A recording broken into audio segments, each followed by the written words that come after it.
안녕하세요. 비온디 한 해 마무리하는 라이브 방송 시작하려고 합니다. 첫 번째 시간으로 건국대병원 신경외과 신현진 교수님과 함께하고 있는데요.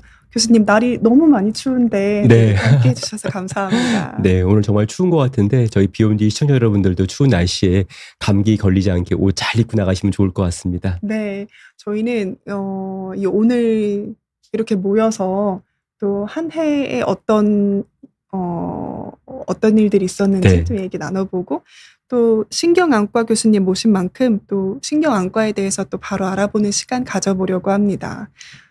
교수님, 오늘 벌써 한 해가 끝났는데 네. 소회가 어떠세요? 한 해가 끝날 때 항상 아쉬움이 있더라고요. 그래서 저는 항상 한 해 돌아보면서 내년에는 내가 어떤 게 좀 더 나아질 수 있을까 고민도 해보고요. 또 제 말띠인데 내년이 말띠이기 때문에 제가 하는 어떤 말들이 다 잘 이루어지고 또 달리는 말처럼 또 활기찬 한 해가 되었으면 좋겠다 이런 바람도 해보고 그렇습니다. 교수님의 해가 다가오고 있군요. 네, 저희 해가 다가오고 그러면은 있습니다. 조금은 더 설레고 그런 마음으로 한 해를 기다리실 것 같긴 하네요. 네, 그렇습니다. 네, 올 한 해가 그래도 많은 일들이 있어서 어떤 걸 얘기해 주실지 모르겠는데, 또 병원 방문하면서 환자분들께서 또 많이 하셨던 건강 고민 같은 게 있었나요? 네. 환자분들이 저는 이제 신경안과다 보니까 많이 물어보시는 것들이 선생님 저는 안과에서 눈은 정상이라고 들었는데 전 이런 게 불편한데 도대체 무엇 때문일까 이런 질문을 많이 듣거든요. 그래서 사실은 환자분들께 제가 이제 말씀드리고자 하는 거는 설명이 안 되는 어떤 시각 증상 불편 이런 것들이 있을 때 신경안과에 오시면은 도움을 받을 수 있습니다라는 말씀도 드리고 있고요. 또 한 가지 의사 선생님들께는 눈의 구조를 보는 어떤 검사에서 이제 문제가 없다 하더라도 기능적인 문제가 항상 있기 때문에 그런 것들을 같이 이제 고려해 보시면 좋습니다라는 항상 그런 또 말씀을 또 드리고 있습니다. 맞아요.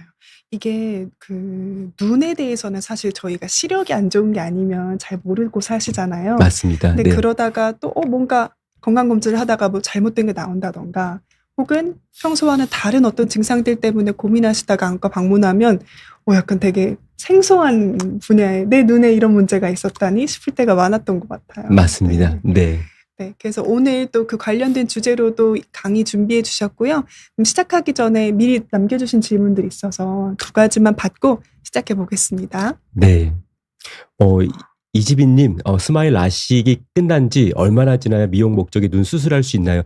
스마일 라식 장점은 사실은 이제 각막을 깎지 않고 중간에 있는 그 층을 빼서 딱 뽑는 거기 때문에 사실은 스마일 라식 이후에 뭐 미용적인 눈 수술은 뭐 이론적으로는 바로 가능도 합니다. 하지만은 이제 저희가 보통 스마일 라식 이후에 보통 안정기간, 저희가 이제 시력 회복 기간을 거친 다음에 그때 하시는 걸 추천을 드리는데요.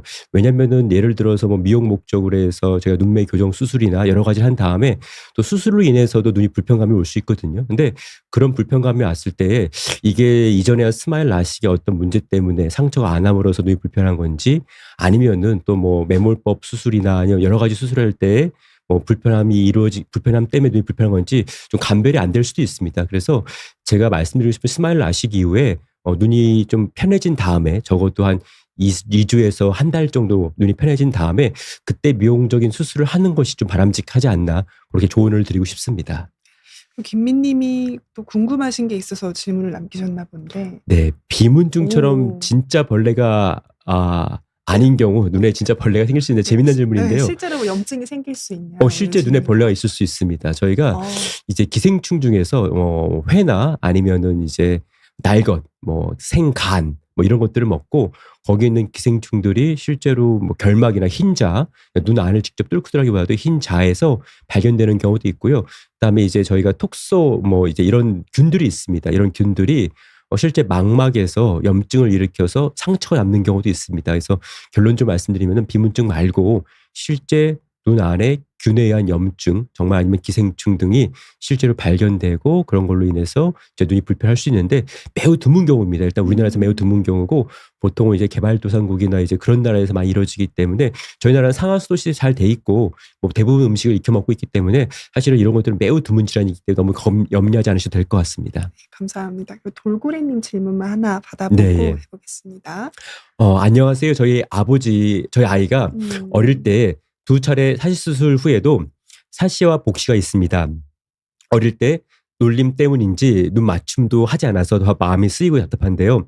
성인은 지금도 대학병원 검사 시 교수님과 눈 마주침도 안 하고요. 검사 시에 눈에 너무 힘을 주는 것 같아서 이 데이터로 수술을 해도 괜찮은지 궁금합니다. 정신과 진료도 병행하는 게 도움이 되는지요? 고견 부탁드립니다. 말씀을 주셨는데요. 어렸을 때 수술을 했다고 하셨었고요. 2차례 수술을 받았다고 하셨는데 사실 이제 어떤 종류의 사신지가 중요한데요. 보통 이제 저희가 선천사시와 후천사시로 나눕니다. 선천사시 같은 경우는 생후 6개월 전에도 사시가 있었던 경우고요. 대표적으로 영아 내사시 같은 것들이 그 예고, 또 후천사시 같은 경우는 가장 많은 것은 우리가 간헐외사시입니다. 눈이 간헐적으로 바깥으로 나가는 건데 지금 말씀하신 것처럼 눈 맞춤도 하지 않는다라는 말씀, 또 어렸을 때 2차례 했다는 걸 봐서는 선천 내사시 가능성이 조금 더 이제 많을 것 같은데요. 만약에 이제 교수님과도 눈 맞춤도 안 한다고 한다면은 이거는 이제 사시 때문이라기보다도 어떤 심리적인 어떤 그런 문제도 있지 않을까 싶습니다. 그래서 제 생각에는 정신과 치료도 병행하는 것도 좀 도움이 될 것 같고요. 사시는 우리가 얼마든지 이제 극복 가능하다고 좀 보고 있습니다. 그러니까 완전히 고치지 못한다 하더라도 일상생활에 문제 없게끔 교정이 가능하기 때문에 좀 희망을 드리고 싶고요. 그리고 눈에 힘을 주는 것 같다고 했을 때 저희가 또 힘을 풀어주는 여러 가지 약물들이 있습니다. 뭐 조절마비 굴절 검사 이런 것들을 하고 각도를 측정한 다음에 사시술을 하기 때문에 그 부분은 너무 염려하지 말고 교수님과 잘 상의해서 수술을 잘 받고 회복되기를 바라겠습니다. 네. 이미 뭐 2차례 어렸을 때 네. 하시긴 했지만 한 번 더 가능합니다. 가능하다 네. 또 얘기해 주셨습니다. 네. 네. 또 오늘 그래서 신경안과 어떤 때 또 방문을 하면 좋은지 강의도 준비해 주셨는데요. PPT 첫 부분이 너무 예쁩니다. 네, 한번 보여주시면 좋을 것 같아요. 네, 2026년 여러분들 말의 해처럼 하는 일들이 다 힘차게 이루어지길 바랍니다. 오늘 제가 받은 주제는 시력은 괜찮은데 눈이 불편한 사람들 어떤 문제 때문에 신경안과에 올까요? 라는 주제였는데요. 여러분들 아마 뭐 성형안과, 눈꺼풀을 다루는 안검하수, 또 아까 말씀 사시, 또 그리고 백내장 수술한 전환부, 뭐 시신경 망가 녹내장, 또 망막 다 들어봤을 것 같은데 아마 신경안과 좀 생소하신 분들이 있을 것 같습니다.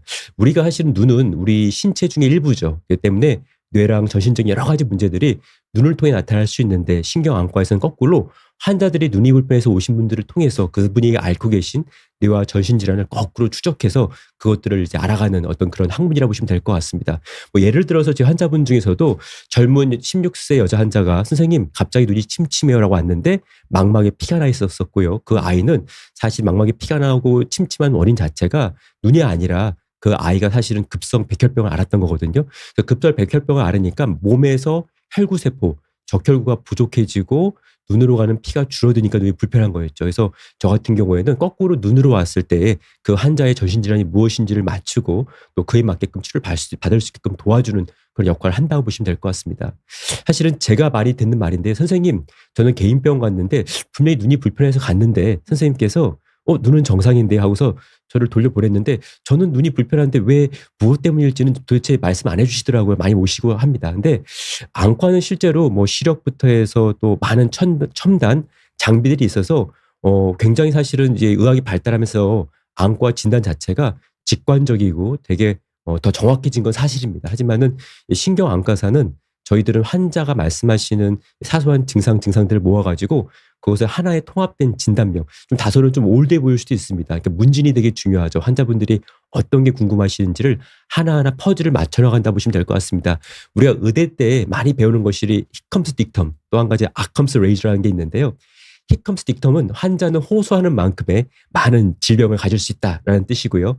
아컴스 레이저는 환자가 호소하는 진단명은 단 하나의 질환으로부터 기인한 것이다. 라는 것이 아캄스 레이저인데 저희들은 환자분들이 말씀하시는 여러 가지 증상을 묶어가지고 하나의 진단명, 흩어진 단서들을 마치 탐정처럼 모아가지고 어떠한 문제인지를 맞추는 것들이 저희가 하는 역할인 것 같습니다. 그래서 저희가 하는 환자분들은 뭐 복시, 물체가 둘러오는 복시, 또한 통증, 또 눈꺼풀 처짐이나 시야 이상, 또 시신경염, 또 시신경 부종, 그 밖에도 설명이 안 되는 시각 증상, 뭐 시력 저하 이런 것들을 통해서 환자분들이 많이 오시는데요. 뭐 대표적으로 환자분들이 선생님 갑자기 둘러 보이면서 머리가 엄청 아팠어요. 그리고 눈꺼풀도 처져요. 라고 오셨는데 사실은 그런 분들 중에서 눈의 문제가 아니라 뇌 동맥류 때문에 그게 신경을 눌러서 발생하는 경우도 많습니다. 그런 경우에 우리가 뇌 동맥류를 빨리 진단하고 그걸 치료하지 않으면은 동맥류가 터지면은 그 경우에는 굉장히 위험한 일이 발생할 수 있기 때문에 사실은 저희는 눈을 통해서 그 환자의 뇌가 어떤 질환이 있는지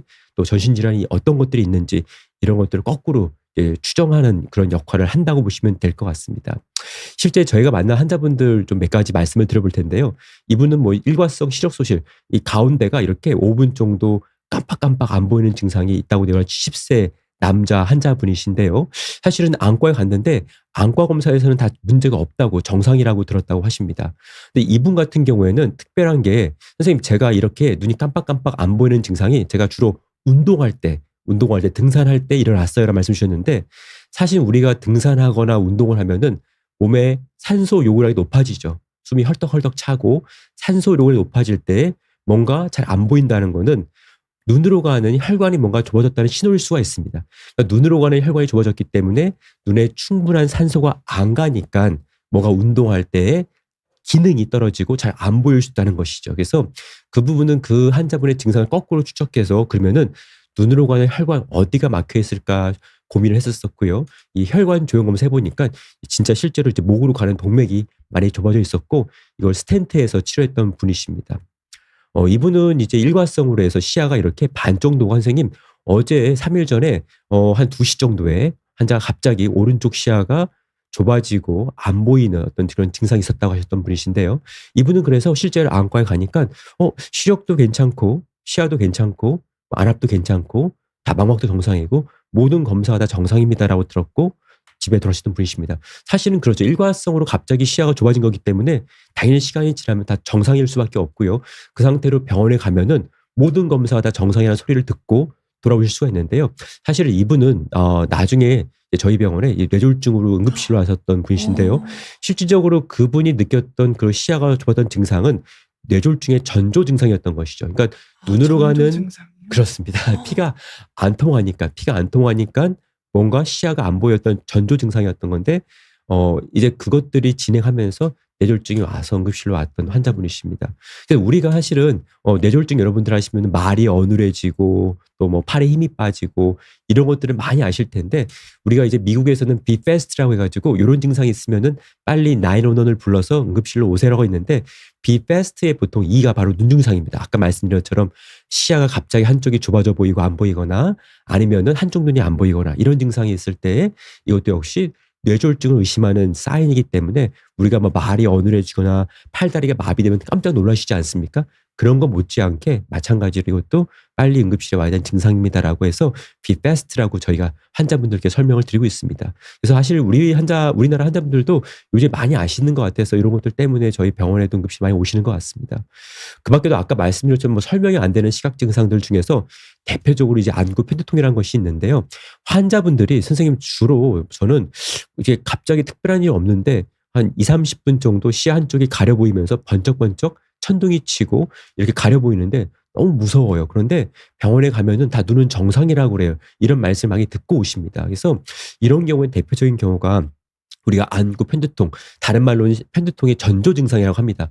그래서 보통 이렇게 지그재그 불빛이 섬광이 보일 수도 있고요. 시야가 가려 보일 수도 있고 이런 증상이 진행하기도 합니다. 점점 늘어나기도 하면서 보통 지속 시간은 뭐 수십 분 정도, 10분에서 또 30분, 길게는 1시간 정도 지속되는 양상을 보이고 있는데 보통 이런 것들이 두 눈에 같이 발생합니다. 그래서 이런 증상이 있을 때 중요한 것들은 자기 한눈씩 가려보면서 이게 한눈만 나타나는 증상인지 두 눈 다 있는 증상인지를 병원에 가서 말씀해 주시면은 선생님들이 조금 더 원인을 찾는 데 도움이 될 수 있습니다. 그래서 이런 것들도 같이 한눈을 가려본다. 내가 눈에 불편함이 있을 때 한눈을 가려보는 것도 우리 비욘드 시청자 여러분들은 같이 알아두고 계시면 좋을 것 같습니다.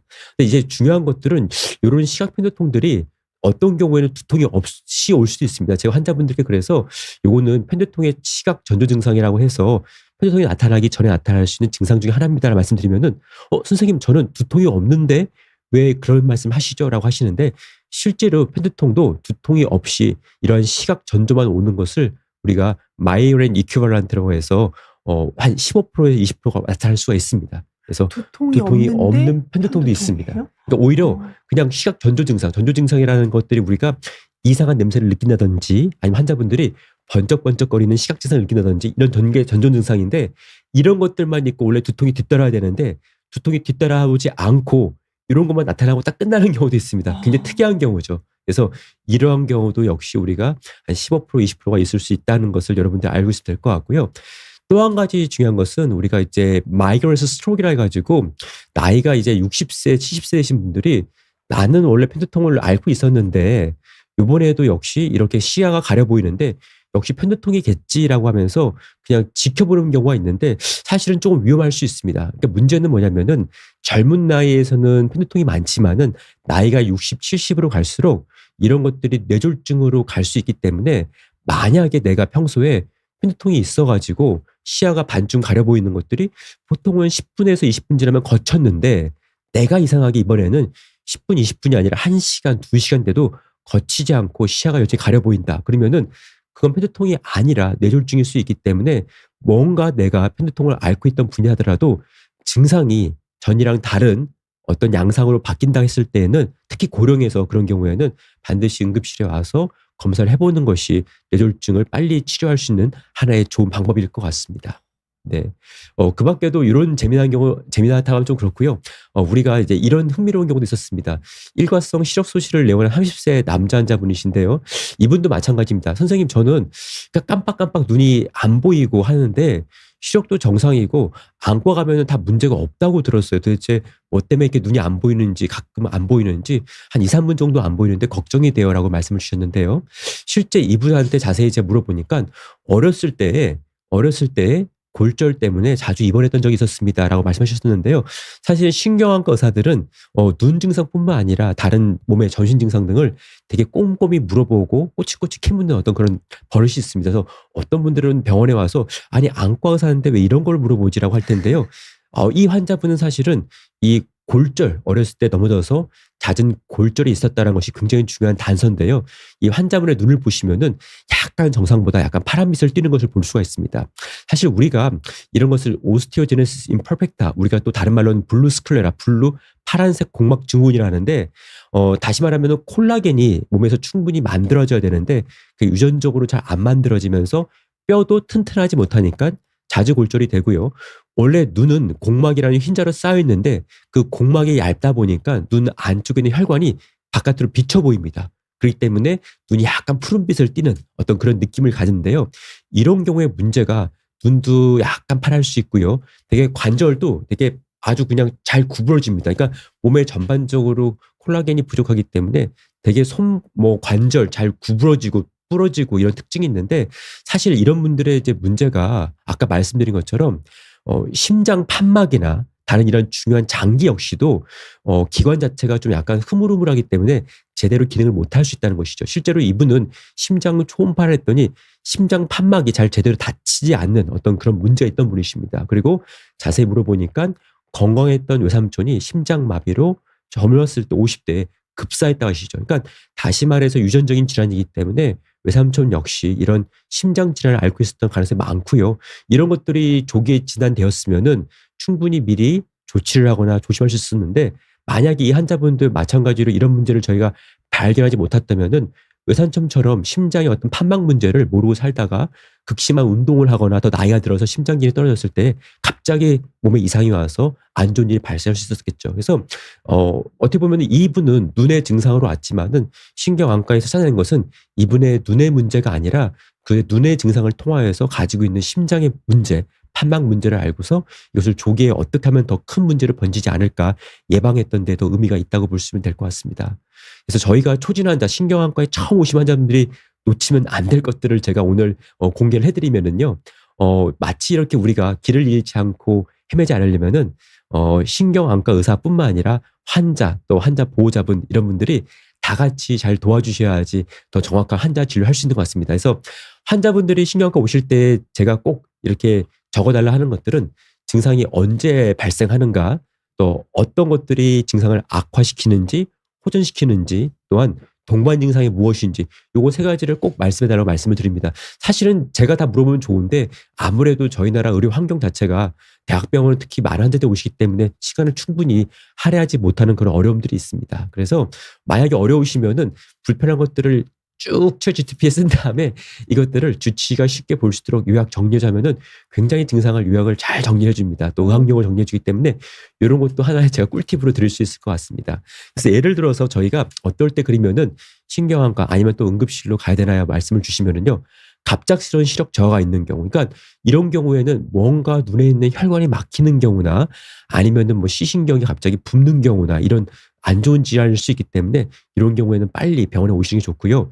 아니면 이제 갑작스러운 복시인데 양한 복시입니다. 그러니까 양한 복시라는 것은 내가 둘로 보이는데 한 눈을 가리면 한 개로 보이는 겁니다. 그러니까 어느 눈을 가리던 내가 둘로 보였던 게 한 개로 보일 때 양한 복시라는 말을 쓰거든요. 만약에 내가 한 눈을 가려도 여전히 둘로 보인다. 그거는 우리가 단한 복시라고 하는데 사실 그건 응급질환은 아닙니다. 그래서 걱정하지 마시고요. 내가 둘로 보였을 때 갑자기 둘로 보이는데 한 눈만 가리면 무조건 한 개로 보인다. 그러면 이제 우리가 뭐 뇌졸중 이런 것도 의심해 볼 수가 있고요. 그다음에 급성 통증을 동반한 어떤 신경학적 증상, 예를 들어서 급성 통증을 동반한 안검하수. 그러니까 갑자기 머리가 깨질 듯이 아프면서 눈꺼풀이 처진다. 별로 좋지 않습니다. 아까 말씀드린 것처럼 뇌 동맥류가 있을 때 뇌 동맥류가 뇌 신경, 특히 3번 신경을 누르면은 갑자기 통증이 있으면서 눈이 처질 수가 있거든요. 그러니까 이런 것들도 있을 때, 그러니까 급성 통증을 동반한 어떤 신경학적 이상이 왔을 때도, 그러니까 급성 통증을 동반한 복시, 뭐 급성 통증을 동반한 안검하수 이런 것들, 급성 통증을 동반한 시력 저하 이런 것들도 다 역시 사실 빨리 병원에 오셔야 될 어떤 사인이고요. 끝으로 시야 결손입니다. 내가 뭔가 아까 말씀한 반쪽이 갑자기 가려 보이다든지 아니면은 뭔가 내가 커튼 친 것처럼 위가 가려 보인다든지 이런 것들은 뭐 뇌졸중이나 아니면 망막이 떨어지는 망막 박리 어떤 증상일 수 있기 때문에 이런 것들이 있으면은 조금 더 빨리 병원에 오시는 것들을 저희가 추천을 드리고 있습니다. 그 밖에도 이제 두통, 난독 뭐 이런 것들을 제가 또 요청을 받았는데요. 우리가 보통은 난독증은 읽기 힘든 거죠. 보통 대부분의 난독증은 디벨롭먼트 발달성 난독증입니다. 그래서 옛날에 그 제가 재밌게 본 영화가 지상의 별처럼이라 해서 요 꼬마애가 굉장히 천재인데 난독증이 있었던 꼬마입니다. 그래서 이 꼬마의 어떤 천재성을 선생님께서 개발해주고 다독여주는 어떤 그런 아름다운 영화였는데요. 보통 성인의 난독증은 이 발달성이 아니라 어떤 눈에 어떤 문제 있는 경우가 많습니다. 그래서 대표적으로 젊으신 분들은 눈이 건조한 경우나 아니면 VDT 증후군, 이제 비디오 디스플레이 터미널 신드롬이라 해가지고 우리가 모니터를 많이 봤을 때 이제 눈이 건조하고 눈이 피로하고 이런 경우들, 그래서 눈을 쓰기 힘든 경우가 많고요. 또 나이가 이제 50 이상 되신 분들은 노안 때문에 멀리는 잘 보이는데 가까운 게 안 보이고, 근데 이걸 돋보기 없이 그냥 자꾸 보려다 보니까 눈에 힘이 들어가거든요. 그러다 보니까 눈이 피곤해지고 이런 경우가 많습니다. 노안은 누구나 다 오는 거고, 요 추정체가 원래 가까운 거 볼 때는 이렇게 두꺼워져야 되는데 그게 잘 안 되면서 이제 안경이 필요한 경우인데, 이런 것들을 우리가 이제 무시하고 쓰다 보면은 눈이 굉장히 아프고 통증까지 유발되는 경우가 있습니다. 이런 경우는 돋보기로 또 도움을 받을 수가 있다고 보시면 될 것 같습니다. 그 밖에도 우리가 요게 슬라이드가 넘어갔네요. 그래서 노안 같은 경우에는 이제 우리가 나이가 이제 한 50대가 오면은 누구나 다 오는 불청객이기 때문에 내가 만약에 50대가 넘었는데 멀리는 잘 보이는데 가까운 데만 좀 불편하다 싶으시면은 한 번 정도 내가 병원에 가셔서 노안이 아닌지 한번 검사해 보시면 좋을 것 같고요. 그 밖에도 요즘에 좀 제가 많이 보는 것 중에 하나가 환자분들 사시입니다. 그래서 경도의 외사시, 그러니까 외사시라는 것은 눈이 약간으로 바깥으로 나가 있는 건데 이게 심하지 않으면은 잘 눈에 안 띕니다. 안 띄는데 우리가 가까운 걸 보려면은, 저도 이제 멀리 있는 물체를 보다가 제 손이 점점 가까우면 눈이 이렇게 점점 모아지지 않습니까? 근데 네. 우리가 가까운 걸 보려면 눈이 점점 모아지면서 초점을 맞추는 것이 자연스럽게 발생을 해야 되는데요. 눈이 약간 바깥으로 나가 있는 외사시는 굉장히 좀 흔한 것 같습니다. 근데 이런 경우에 요즘처럼 핸드폰을 많이 보는 경우에 뭔가 가까이서 물체를 오래 보는 경우에는 눈이 계속 모아진 상태로 있어야 되기 때문에 이런 경우에 눈이 자꾸 모아진 상태에서 근육에 힘이 들어갑니다. 그래서 눈모음이 지속적으로 발생하면 우리가 융합부화라고 해서 눈이 피로할 수 있는데요. 이런 경우에 외사이가 있으면 그만큼 눈이 나간 만큼 더 많이 일을 해야 되기 때문에 환자분들이 눈이 굉장히 피곤할 수가 있고요. 뭔가 그래서 아이들이 가끔은 저한테 선생님 우리 아이는 공부만 하면 애가 머리 아프다고 그래요. 공부만 하면 눈이 필요하다고 그러는데 꾀병 아닌가요? 라고 엄마들이 갖고 오시는데요. 실제로 검사해 보니까 꾀병이 아니라, 난독증이 아니라 아까 말씀드린 것처럼 외사위, 근거리에 특히 눈이 바깥으로 나가는 외사위가 있어서 눈몸에 의한 어떤 그런 과도하게 눈 피로가 있었던 경우도 있었습니다. 그래서 내가 만약에 가까운 책을 볼 때 눈이 필요한데 한눈을 가리면 눈 피로가 줄어든다라고 했을 때는 아까 말씀드린 것처럼 이런 융합부와 한눈을 가리면 좋아지는 이유는 아까 말씀드린 우리 눈이 모아지는 건 두 눈을 같이 쓰려고 모아지는 거기 때문에 한눈을 가린 경우에는 그런 경우에는 눈모음이 필요 없기 때문에 눈 통증이 좋아집니다. 그래서 그런 경우에는 이런 원인도 한번 찾아보시면 좋을 것 같고요. 그 밖에도 후천적인 문제 중에서 우리가 이제 시각 처리 과정에 문제 있는 경우도 있습니다. 그러니까 눈으로 들어온 정보는 뇌로 해석이 돼야 되는데 결과적으로 눈과 뭐 눈 근육 다 문제가 없지만은 뇌 기능이 문제가 있는 것이죠. 실제로 제 환자분이신데요. 60세 남자 환자분이신데 2년 전부터 뭔가 눈이 안 좋아진 것 같다. 그래서 글씨를 읽기 힘든다고 하셨는데 환자분은 저한테 왔었을 때 시력은 다 1.0 정상적이었습니다. 시력도 정상, 안과 검사는 다 정상이었는데 환자분들은 글씨를 못 읽겠다.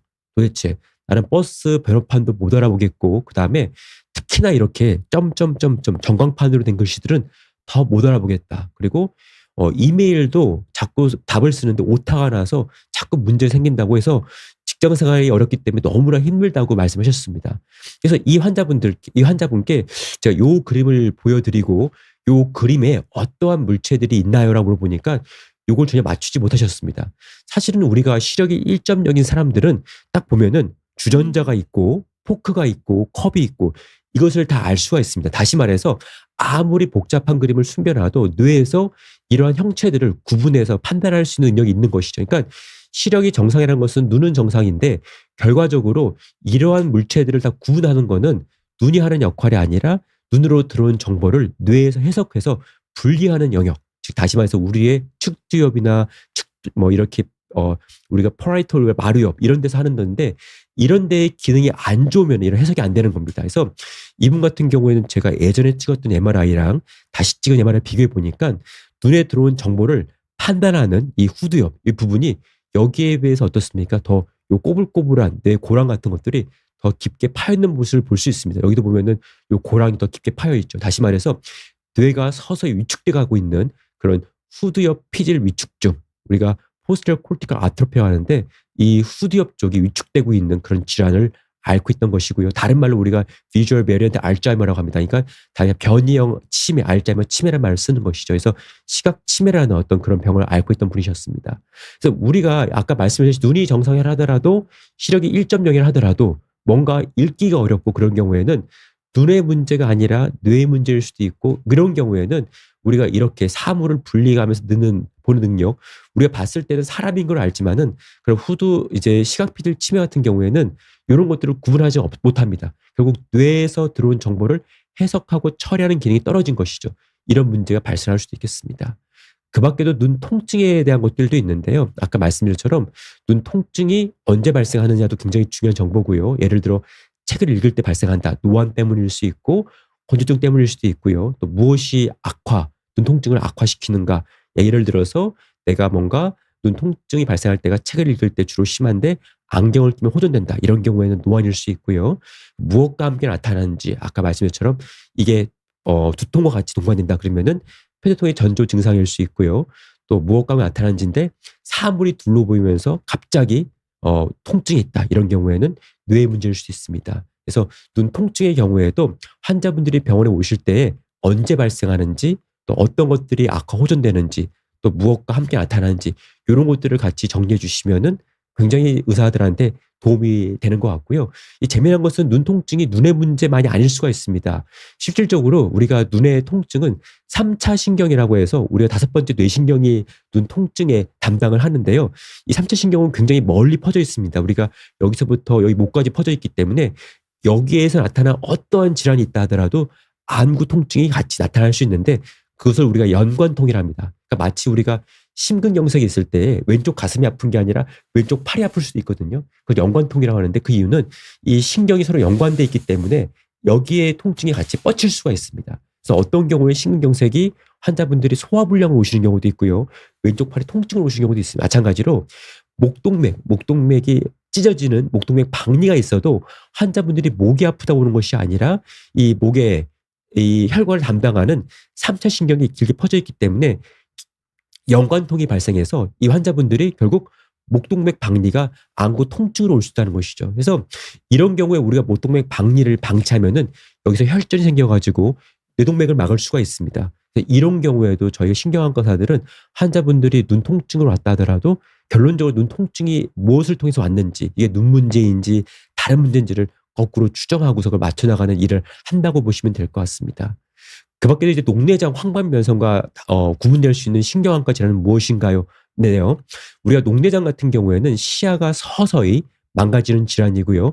정상적인 시신경에 비해서 녹내장이 있으면은 요 시신경 가운데 하얀 부분, 요걸 우리가 시신경 함몰이라 하는데 요것이 커집니다. 근데 이제 시신경 이제 문제가 있는 경우에는 요 함몰은 커지지 않고 시신경이 서서히 이렇게 위축돼 가고 창백해지는 어떤 그런 모양을 띠고 있기 때문에 이런 것들이 중요한 구분 포인트가 될 것 같습니다. 그 밖에도 저희가 이 시신경 검사해 보면은 주로 이 녹내장 같은 경우에는 시신경의 위쪽이나 아래쪽이 이렇게 얇아지면서 시야가 위쪽이나 아래쪽이 이렇게 좁아지는데 신경안과 질환 같은 경우에는 주로 요 망막 중심에서부터 이 시신경의 이 바깥쪽 요 부분이 주로 망가집니다. 그래서 시야 손상 같은 경우에도 중심 부분이 망가지는 어떤 양상을 보이고 있습니다. 그래서 우리가 녹내장 환자분들이 거꾸로 이제 신경안과에 의뢰되는 경우도 있고요. 녹내장 선생님께서 혹시라도 이게 녹내장이 아니라 시신경 문제인지 봐달라고 할 때 그때 꼭 저희가 보는 것들은 뇌의 시신경의 어느 부분이 주로 얇아져 있는지, 또한 시야 검사에서 시야의 주변부가 망가져 있는지, 중심부가 안 좋아졌는지를 보게 되는데 시야 중심부가 안 좋아져 있고 그다음에 아까 말씀드렸던 시신경의 이 바깥쪽이 얇아져 있다. 그러면은 녹내장보다는 어떤 시신경 문제야. 이렇게 저희가 추정을 하고 있고요. 반대로 말해서 이렇게 시야 검사를 했을 때 중심부를 딱 침범하지 않고 중심부를 이렇게 갈라서 이 반쪽만 침범하는 경우에도 요거는 녹내장이 아니라 뇌 문제일 수가 있습니다. 그 이유는 우리가 눈으로 들어온 정보가 이렇게 수직으로 갈라서 뇌로 들어가기 때문에 뇌를 침범하는 질환들은 이렇게 수직을 딱 갈라서 한쪽만 시야가 침범이 됩니다. 이런 것들도 뇌질환일 수 있고요. 그 밖에도 우리가 황반변성 같은 경우에는 이 시야의 중심부를 침범을 하는데 마찬가지로 시신경 문제가 있을 때도 시야 중심부가 안 좋아집니다. 요거 보시면 황반변성인데요. 이 망막 중심부에 이렇게 상처가 생기고 물이 차면서 시야 중심부가 가려 보이지만은 이 시신경 병증하고 다른 거는 시신경 병도 시신경 문제로 시야 가운데 가려 보이는데 시신경 문제는 특히나 색감이 먼저 감소합니다. 그래서 만약에 내가 시야 중심부가 안 보이는데 색감이 정상이다. 그러면 황반변성일 수 있고요. 만약에 시야 중심부가 안 보이는데 가려 보이는데 색감이 뭔가 특히 이 빨간색이 뭔가 이렇게 분홍색처럼 탈색돼 보인다. 그런 경우에는 우리가 시신경 문제일 수가 있습니다. 그래서 중심 시력이 떨어지면서 색각 이상 또한 시력저하가 빠르게 진행되는 경우에는 녹내장이나 황반변성이 아니라 오히려 시신경 문제를 저희가 의심하면은 보다 더 좋은 치료를 받을 수 있을 것 같고요. 그다음에 시기능 재활과 최근 시력 재활의 트렌드에 대해서 말씀을 드리면은요.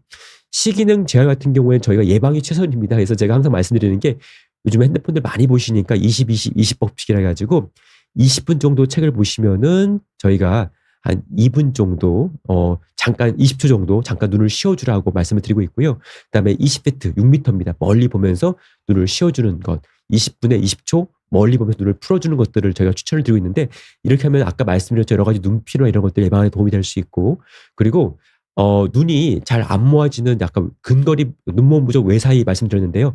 이런 경우에 천천히 멀리 있는 물체를 손을 보다가 손을 천천히 가까이 눈을 이렇게 모아주는 연습 이런 것들이 좀 도움이 될 수가 있고요. 그다음에 틴티드 글라스를 해가지고 이런 색깔이나 안경이 도움될 때가 있습니다. 그래서 우리가 편두통 환자분들이나 아니면은 뇌졸중을 앓고 뇌출혈을 앓고서 시야 장애가 있는 분들 아니면은 비주얼 스노우라고 해가지고 눈에 작은 점들이 있는 분들이 있습니다. 그런 분들한테 우리가 이제 아메리카가 탤런트의 이제 심사위원인 사이먼이 이런 안경을 끼고 나왔는데 이런 것들이 바로 이제 우리가 FL41 안경이라서 색깔인 안경인데 이런 것들을 껴주시면 눈이 좀 더 편해질 수 있고요. 최근에는 디지털 치료제라고 해서 이렇게 우리가 이제 VR 고글을 끼고서 이 시각 자극하는 훈련들을 하면은 시야 장애가 좋아진다는 일부 논문들이 있습니다. 그래서 이런 것들도 최신 트렌드로서 이런 시각 재활 치료들 다시 말해서 뇌졸중을 앓고서 시야가 한쪽이 좀 안 보이거나 감소된 분들이 이런 치료를 하는 경우도 있습니다. 그래서 이런 것들도 우리가 새로운 시각 재활 트렌드로 알고 계시면 좋을 것 같습니다. 끝으로 눈 피로 자기 진단 검사법이 있는데 사실 우리가 핸드폰을 많이 보기 때문에 그만큼 많이 요즘에 눈이 피로하시고 힘든 것 같은데 이런 자가 설문지들이 있습니다. 그래서 이런 증상들을 한번 체크해 보시고요. 이런 증상에서 내가 몇 점 정도 되는지, 그러니까 빈도하고 얼마큼 심한지를 보시고 점수가 높다 하시면은 아까 말씀드린 것처럼 내가 모니터 시청을 좀 줄여야겠구나. 이런 것들을 좀 체크하시면 좀 도움이 될 것 같은데 아까 말씀드린 것처럼 아까 우리가 20 법칙 20분 책을 보고 모니터를 보면은 20초간 6m 거리를 보면서 좀 눈을 쉬어줄 것. 이것만 잘하고 평소에 인공눈물만 잘 넣어줘도 눈이 상당히 편하실 것 같습니다. 그리고 집안에서 또 한 가지 할 수 있는 것들은 나이가 50세 이상인 분들은 요 인터넷으로 암슬러 격자라고 치시면은 이런 바둑판 같은 종이들이 나오는데요. 이런 바둑판 같은 종이가 휘어져 보이거나 아니면은 검게 가려 보이거나 이러면은 뭔가 망막에 이상이 있을 수가 있기 때문에 이런 격자를 놓고서 한 달에 한 번 정도 한눈씩 가려보고 이상이 있는지 없는지 체크해보는 것도 되게 좋은 자가 진단인 것 같고요. 그다음에 1년에 한 번씩 정도는 우리가 특별한 눈에 문제가 없어도 안과에 가셔서 정기 검사를 받는 것이 제가 봤을 때 가장 좋은 조기 진단과 눈 건강 또 예방에 가장 중요한 것 같습니다. 그래서 저희 신경안과 의사들은 환자분들이 선생님 저는 이러이러한 점이 불편해서 눈에 이상이 있는 것 같아서 왔어요라고 했을 때 눈의 구조를 봤을 때 문제가 없다 하더라도 기능 이상이거나 다른 전신질환 관련된 문제일 수 있습니다. 라고 답변을 드리고 있고 그 문제를 환자분들 또 보호자랑 함께 찾아가는 그런 역할, 동반자 역할을 하고 있습니다. 우리가 이런 경우 있지 않습니까? 이제 아마 각자 이제 사실은 눈을 가리고서 코끼리를 만지면은 어떤 분들은 코끼리가 긴 밧줄같이 생겼고 어떤 분들은 둥둥한 기둥이고 어떤 분은 이제 얇은 로프 같다 이런 말을 할 수 있지만은 사실은 우리가 결론적으로는 환자의 증상들을 나눠서 보는 것이 아니라 이걸 통합된 하나의 진단명을 만들 수 있는 그런 통찰력과 그런 또 시각을 또 길러야 되는 것들이 필요하고요. 또 그런 역할을 하는 것들이 또 저희 신경안과 의사들의 역할인 것 같습니다. 그래서 만약에 혹시라도 나는 분명히 눈이 불편하고 이상이 있는데 안과에 하면은 눈의 구조는 문제가 없다라고 들었던 분들은 이런 부분들을 한 번 더 참고해 보시면 좋을 것 같고요. 또 신경안과에서 도움을 받으실 수 있을 것 같습니다. 감사합니다. 네. 굉장히 탐정 같은 직업이시네요. 네. 교수님. 네. 네, 맞습니다. 네. 그러니까요. 그리고 또 단순히 눈의 문제가 아니라고 하면 그러면 괜찮은 건가 하고 그냥 돌아가시는 분들도 있을 것 같은데 네, 이게 예. 뇌의 문제로 또 이렇게 연결되는 경우들이 많다는 게 네, 맞습니다. 실질적으로 이제 보면은 이게 눈에 구조의 이상이 없다는 거죠. 그다음에 이제 그게 환자가 정상이라는 뜻은 아닐 때 많습니다. 그러니까 아까 말씀드린 것처럼 일과성으로 시야가 안 보이거나 이런 경우에 눈 검사만 했을 경우에 눈의 구조는 다 정상일 수 있는데 전신질환과 연관된 문제나 뇌 문제 이런 것들은 눈의 구조 검사를 해도 다 정상 나올 수 있기 때문에 그런 작은 조각조각 하나들을 거꾸로 왜 이게 발생했는지 어떤 원인이 발생했는지를 추적해 나가면 될 것 같은데요. 사실 그런 과정들이 굉장히 시간이 많이 걸립니다. 그래서 이게 저도 항상 이제 느끼는 거지만은 시간들이 짧기 때문에 이걸 정말 짧은 시간 내에 이거 하는 게 쉽지 않다라고 느끼고 있고요. 그래서 환자분들께서 자기의 불편한 증상들을 좀 적어오는 것들이 굉장히 도움될 때가 있습니다.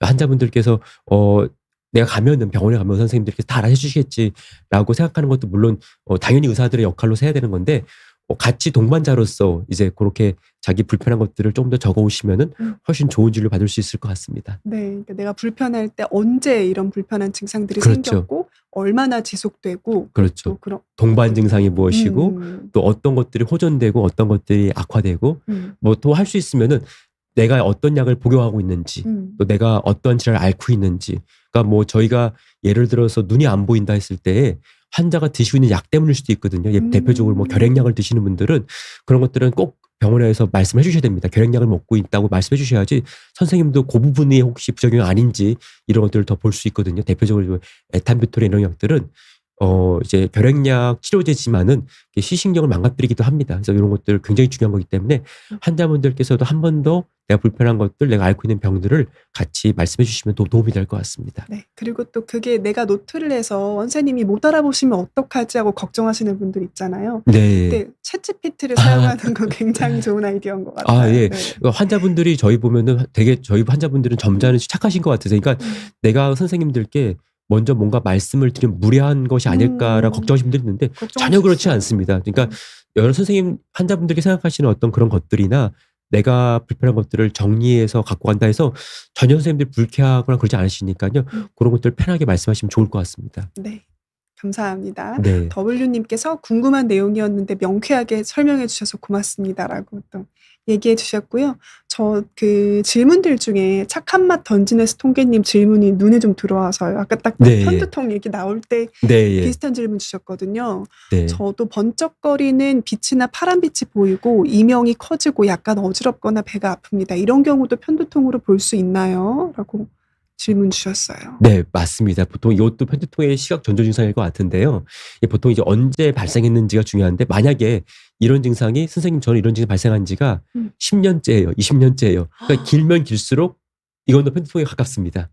네, 그러니까 저희는 더 좋은 거죠, 오히려. 그러니까 20년 동안 발생했음에 불구하고 아무 문제 없었다는 거는 그 병이 그만큼 더 양성 질환이라는 뜻이죠. 근데 만약에 거꾸로 말해서 60세 환자분이신데 원래 이런 게 전혀 없다가 갑자기 발생했어요. 그러면 오히려 이런 경우에는 뇌 혈관 문제가 일어날 수 있습니다. 그래서 증상뿐만 아니라 아까 말씀드렸죠. 언제부터 시작됐는지 또 이런 것들이 다 중요한 클루가 될 것 같고요.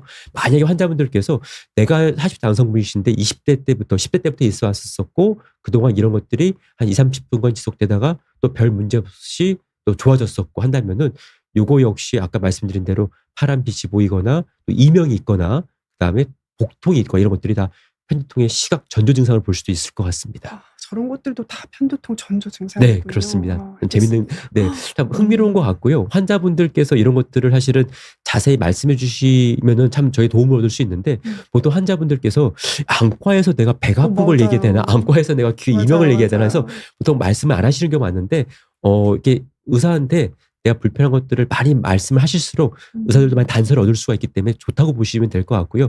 적극적으로 말씀해 주시면 좋을 것 같습니다. 네, 감사합니다. 네. 네, 또 강의 진행해 주시는 동안 주신 질문들이 있어서 네. 또 받아보고 마무리해 보겠습니다.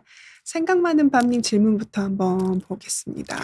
네, 50대 중반 남성입니다. 노안 안경을 쓰기 시작하면서 눈이 더 빨리 나빠진다는 얘기를 들었는데요. 안경을 쓰는 게 정말 눈이 안 좋은 건가요? 질문 주셨는데요. 이런 질문을 많이 듣습니다. 사실은요. 그러니까 대표적으로 네. 이제 50대 아니면 또 10대 많이 듣는데요. 10대 같은 경우에는 아이들이 보통 엄마들이 와서 선생님 우리 아이는 빨리 안경을 안 끼고 싶은데 안경을 괜히 늦게 키우는 게 끼웠다가. 낫지 않나요? 왜 안경을 끼면서 점점 눈이 나빠지고 더 그러는 것 같아요. 많이 말씀을 듣는데요. 10대 같은 경우에는 보통 저희가 학교 근시라 가지고 저 같은 경우도 근시인데요. 멀리가 안 보이고 가까운 거는 잘 보이는 근시입니다. 근데 우리나라는 90%가 근시고요. 보통 그 학교 근시라고 해서 10대 때 많이 생깁니다. 그래서 안경을 낀다고 눈이 나빠지는 것이 아니라 그 눈만 나빠지는 시기 안경을 끼기 때문에 그렇게 느껴지시는 것이죠. 안경 꼈다고 해서 더 눈이 나빠지지 않는데 보통 시기가 겹치기 때문에 근시가 진행하는 시기랑 안경을 끼는 시기가 겹치기 때문에 보통 그렇게 느끼십니다. 그래서 실제로 최근에는 많은 보고들이 근시가 있는데 안경을 안 끼는 경우에 이 망막에 선명한 상이 맺히지 못하면서 그게 더 근시 진행, 즉 눈을 더 빨리 나쁘게 할 수 있다는 보고들이 있기 때문에 10대 때 안경을 적극적으로 끼는 것이 더 좋고요. 그다음에 50대 같은 경우에도 노안이 오는 나이입니다. 근데 노안이 아까 말씀드린 것처럼 보통 40대 중반에서부터 50대 중반이 막 진행하거든요. 그러니까 그때 노안 안경을 딱 끼면은 노안이 좀 심해지기 때문에 도수가 자꾸 올라갑니다. 올라가기 때문에 야 이거 내가 안경 껴서 도수가 더 증가하는 거 아닌가라고 느낄 수 있는데 그 시기가 겹치기 때문이죠. 노안이 진행하는 시기와 안경을 끼는 시기가 겹치기 때문에 그렇게 느끼는 것이 실제로 안경이 노안을 더 빨리 나쁘게 하거나 그러지는 않습니다. 아까 말씀드린 오히려 안경을 안 끼는 경우에 눈이 더 피로하고 두통이 올 수도 있고 힘들 수 있기 때문에 저는 오히려 40대 중반부터 적극적으로 안경을 끼는 것을 권해드리고 있고요. 저 같은 경우도 이게 누진 안경이라 가지고 위에는 멀리 보는 거, 이제 아래는 가까이 보는 안경을 끼고 있습니다. 근데 이런 것들을 만약에 이제 50대 초중반 넘어서 끼면은 이 멀리 볼 때랑 가까이 볼 때 이 도수 차이가 심해집니다. 그러니까 노안이 진행되면 진행될수록 요 가까이 보는 우리가 근용부라고 하는데 요 도수가 높아지는데 이 멀리와 가까이 도수 차이가 심해지면은 적응이 되게 힘듭니다. 그래서 만약에 내가 40대 중반부터 적응을 했었으면은 도수가 서서히 높아지기 때문에 적응이 쉬울 수 있는데 이게 갑자기 끼는 경우에는 이 다초점 안경이 끼기가 어렵고 더 어지럽고 하기 때문에 적응 실패에 이런 경우가 많기 때문에 오히려 저는 40대 중반부터 적극적으로 노안 안경을 껴서 기능성 안경을 껴가지고 적응을 해놓은 것을 권유를 또 드리고 있습니다. 네, 알겠습니다. 그 다음에 저희 시간이 많이 없어서 질문 하나만 더 받아보고 마무리하겠습니다. 교수님 어떤 질문이 좋을까요? 네. 네, 저 오늘도 출근 중이에요. 혹시 오늘 출근하시구나. 망막이나 녹내장 질환은 유전인가요? 가족력이 있으면 더 자주 검사해야 되나 해서 모든 질환은 다 유전성이 있기 때문에 특히 망막 같은 경우도 이제 망막 색소합의 변성증이나 이런 것들은 유전성이 강하고요. 그렇습니다. 그래서 뭐 녹내장이 있다고 해서 다 녹내장 아니지만은 유전성이 아까 일부는 또 있는 것들도 있기 때문에 아까 말씀드린 것처럼 1년에 한 번 정도 그다음에 내가 실질적으로 어떤 분들은 선생님들께서 망막에 황반변성 초기 증상이 있습니다. 아니면 녹내장 의증입니다. 이런 경우에는 6개월에 한 번 정도 그 정도 정기 검사하면은 나중에 심각해지는 어떤 질환들을 조기 예방할 수 있기 때문에 저 자주 검사 한 1년에 한 번이나 6개월에 한 번 정도 검사가 되게 도움이 되는 것 같고요. 실제로 안과 가면은 막 복잡하고 시간 걸리는 검사하는 것이 아니라 요즘에는 워낙 좋은 기구가 많기 때문에 동자를 키우는 뭐 산동제 이런 것들을 넣지 않고 불편함이 없이 간단히 안저 촬영이나 또 안구 OCT가 있습니다. 안구 CT가 있어가지고 망막이나 시신경을 단층을 막 보는 기기들이 있는데 그것만으로도 굉장히 적은 비용으로 해서 눈에 있는 다양한 질환들을 간단히 검사할 수 있습니다. 그래서 제가 항상 말씀드리는 것은 1년에 한 번, 또 질환이 있는 경우 6개월에 한 번 안과 검사가 도움이 될 것 같습니다. 네, 감사합니다. 네, 교수님 저희 이렇게 이른 아침에 함께 해주셔서 너무 감사합니다. 네. 저희 2026년 이제 하루 남았잖아요. 마지막으로 저희 구독자분들께 어떤 말띠로서 응원의 메시지나 힘을 담아서 어떤 조언해 주신다면 어떤 게 있을까요? 네. 저희가 이제 우리 몸의 신체 중에서 소중하지 않은 부분은 하나도 없는 것 같은데 특히나 우리가 본다는 것은 굉장히 중요한 것 같습니다. 저희가 여러분들 소중한 눈 잘 간직하셔서 100세까지 눈 건강 잘 간직하시면 좋을 것 같고요. 또 2026년 새해에는 아까 말씀드린 것처럼 여러분들 하시는 모든 말들이 다 말의 힘을 받고서 다 이루어지고 말처럼 또 건강하시기를 또 바라겠습니다. 네, 비욘드 시민 여러분들 앞으로 비욘드를 통해서 많은 건강 정보 지식도 얻어 가시고요.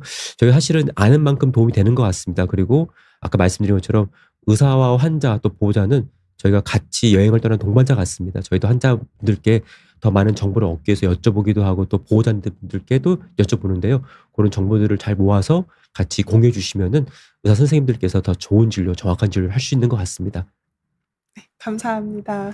네, 그러면은 오늘 건국대병원 신경환과 신현진 교수님과 함께한 방송 여기서 마무리하겠습니다. 시청해 주셔서 고맙습니다. 감사합니다, 교수님. 네, 감사합니다. 새해 복 많이 받으세요. 새해 복 많이 받으세요.